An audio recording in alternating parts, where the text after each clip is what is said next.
Vi må lige spole tilbage til januar for at få sne på skærmen. Mille og Mara er 5 måneder og oplever deres første snevejr. De synes, at sne er cool, også selvom det ikke er jul.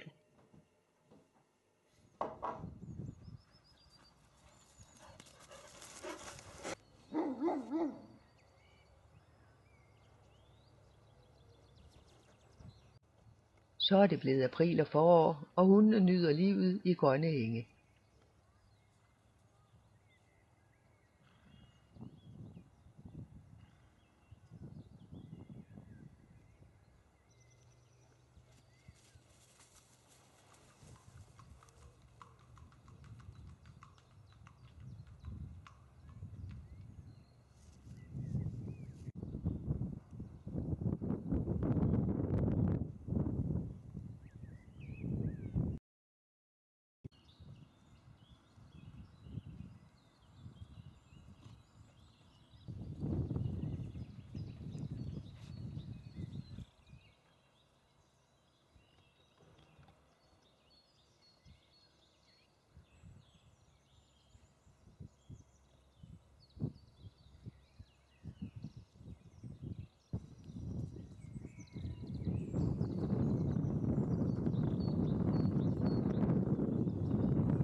I maj er Jette taget til en stor udstilling i Sverige for at få nye indtryk.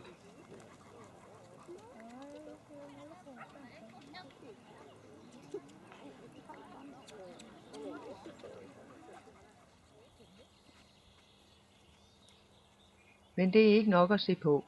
Vores egen Lulu har nået alderen, hvor det er passende med nogle præmieringer, så hun har noget at prale af, hvis hun får et kuld i 2015, som det er planen. I juni forbereder vi os på opgaven, og det giver bonus i form af 2 resultater med excellent og CK.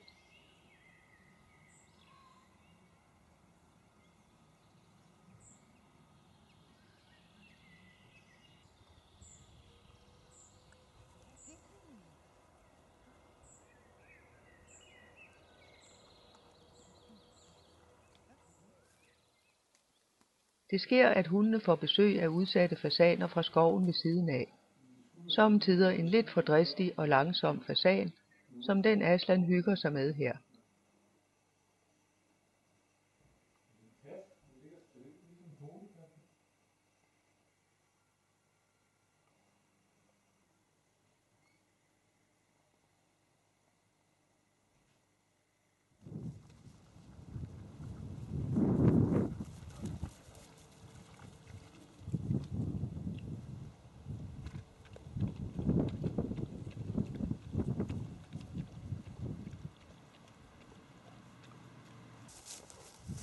I november er det slut med de lange varme dage, men engen er stadig grøn og humøret højt.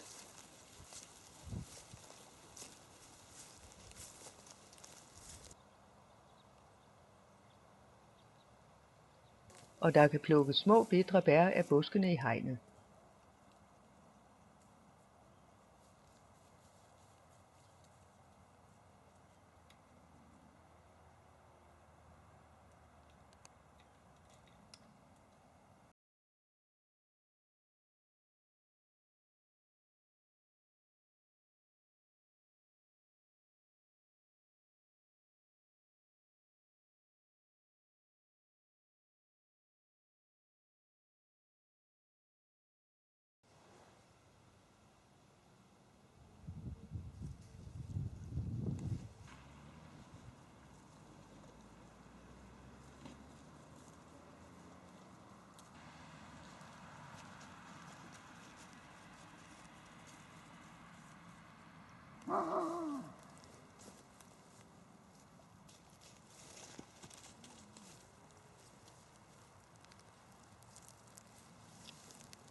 Millie og Mara er nu blevet 15 måneder og har for længst vokset deres mor over hovedet.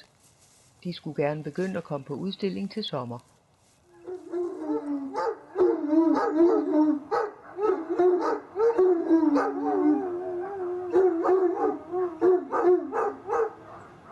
Vi takker af for 2014 med en fællessang og ønsker jer et godt nytår.